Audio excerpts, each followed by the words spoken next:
Eto na nga mga chong, marami tayong basketball updates. Ang problema ni Coach Tim Cone sa Barangay Ginebra. Japet Aguilar, matatagalan nga ba bago makabalik sa Barangay Ginebra? Patuloy nga na nadadagdagan yung mga injured players ng Barangay Ginebra. Una sa kanilang listahan ay itong si Jeremiah Gray, Jamie Malonzo, Isaac Go, at ang pinaka-latest ay itong si Japet Aguilar.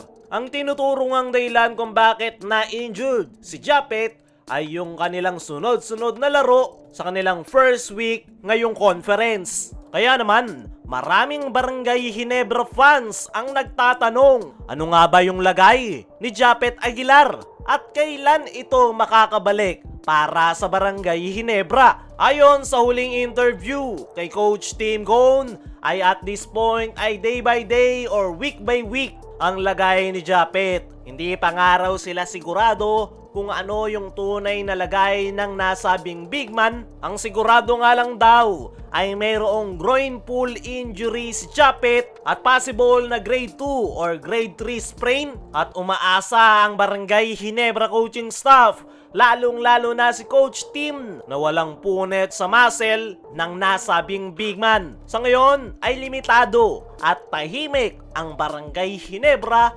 patungkol sa injury nitong si Japet Aguilar.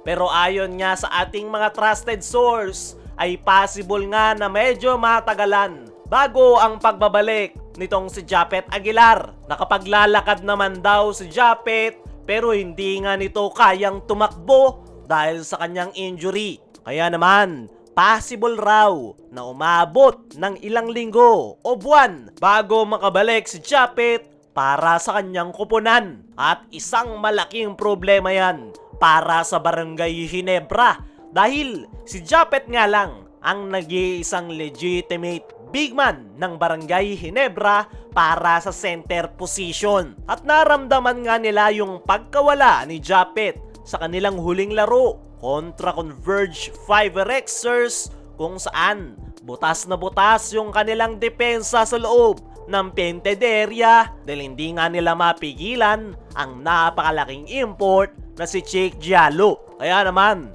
ngayong possible na matagalan pa ang pagbabalik nitong si Japet para sa kanyang kupunan, ay paniguradong iindayin talaga nila ang pagkawala ng nasabing big man, lalo na't naglalakihan ang mga import ngayong conference. Malaki talaga yung epekto ng pagkawala ni Japet dahil kung titingnan nyo yung kanilang starting 5 ay malaki ang pinagbago. Si Troy Rosario na nga yung nagsesentro para sa Ginebra, although nagagawa naman ni Troy na mapunan ng paunti-unti yung butas sa loob ng painted area, pero iba pa rin talaga kapag nandoon sa loob si Japet. Bukod kay Troy ay ginagamit na rin ni Coach Tim Cone itong kanilang backup big man na si Ben Adamos habang inaantay nila ang pagbabalik ni Japet Aguilar. Ayon pa nga rin sa aking mga trusted source ay mayroon namang development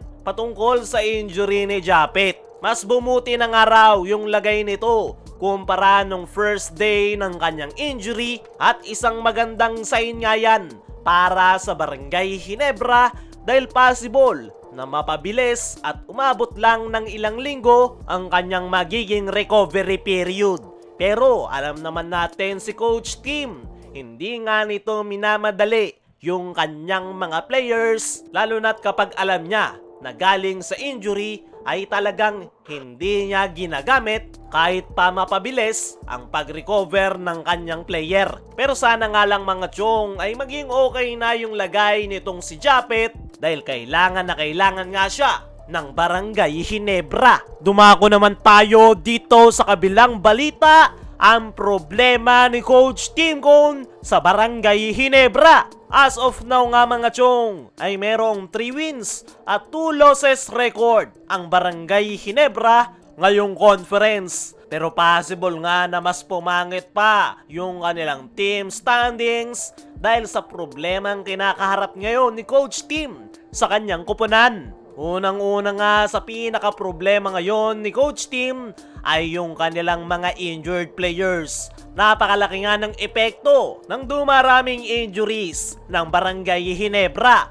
Unti-unti na ngang nauubos yung kanilang mga players. At ang problema nga na yan, ang sinusubukang solusyonan ni Coach Tim Cone kung saan napakalalim na nga ng hugot nito sa kanyang mga bench players gaya nitong sila Aljon Mariano at Ben Adamos. Sa ngayon ay ang problema ng Ginebra ay yung kanilang kakulangan sa front court position. At ayon nga sa ating mga trusted source ay possible raw na kumuha ang Barangay Ginebra ng bagong big man na po pwede nilang mapakinabangan ngayong conference. Isang araw yan sa kinoconsider ng Ginebra management sakaling matagalan pa talaga yung pagbabalik ni Japet Aguilar. It's either kukuha sila sa free agency o hindi naman kaya magsagawa ng trade. Pero depende nga raw yan sa magiging sitwasyon kung mabilis at maaga ang magiging pagbalik ni Japet at Jamie Malonzo para sa kanilang koponan. Pero as of now ay sumasandal si Coach Tim sa kanyang mga bench players at umaasa nga si Coach Tim na magagawa nilang makatawid gamit ang kanyang mga bench players habang inaantay si Japet Aguilar. Kayo mga chong, ano masasabi nyo sa problema ngayon ni Coach Tim sa kanyang koponan? Ano rin yung masasabi nyo ng possible na matagalan yung pagbabalik ni Japet Aguilar? I-comment mo lang dyan sa ibaba.